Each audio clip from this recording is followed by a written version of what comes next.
Emmanuel Briveau, directeur du CFPPA de l'Heureux et du CFPPA CPSA de Combourg, tous les deux centres constitutifs de l'EPL de Rennes-l'Heureux-Combourg.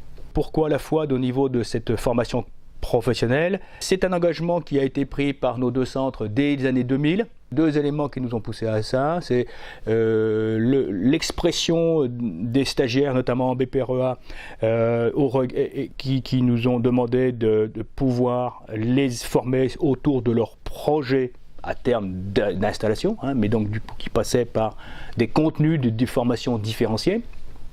Et puis c'est aussi véritablement une politique affichée de façon significative par le Conseil régional de Bretagne qui à l'époque a accompagné un certain nombre de structures qui étaient engagées sur des projets qui tournent autour de l'individualisation. La formation continue de Mono, c'est environ 1800 à 2000 stagiaires accueillis par an. Il y a environ 80 à 100 parcours FOAD par année. Alors, quand je dis parcours FOAD, je ne pense pas au parcours, enfin je ne cite pas ici les parcours de formation individualisés qui sont faits par les deux centres pour chacun des stagiaires à travers des modalités telles que les auto-formations en CDR, etc., etc. Là, on est bien sur un public qui appartient soit à d'autres centres ou soit qui est engagé véritablement sur un parcours totalement à distance. On a d'une part sur le site du CFPPA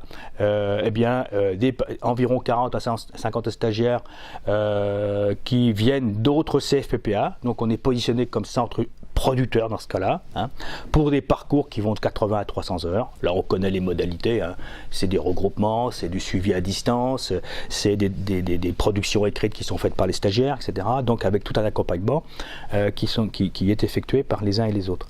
Et puis sur le site de Combourg, c'est le BPREA, maraîchage biologique, principalement, qui est fait en totalité à distance, avec 5 semaines de regroupement et puis un accompagnement à distance avec une plateforme qui est la plateforme Moodle, etc. etc. Donc qui permet vraiment aujourd'hui de développer au niveau des deux centres de formation un réel niveau de compétence et une vraie évolution dans les missions du métier de formateur. Parce qu'aujourd'hui, les apprenants qui choisissent un parcours à distance viennent avec un réel projet, avec des attentes, avec des envies de travailler de façon virtuelle, mais au sein d'un groupe.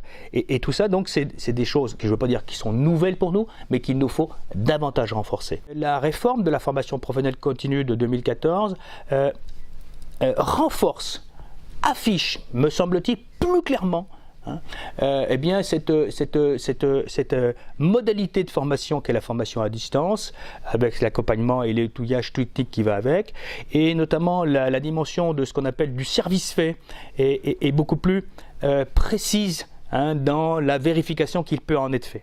La technologie au service de la pédagogie, nous avons vécu dans les années 2000 un peu l'émergence de tout ça, bricoler beaucoup.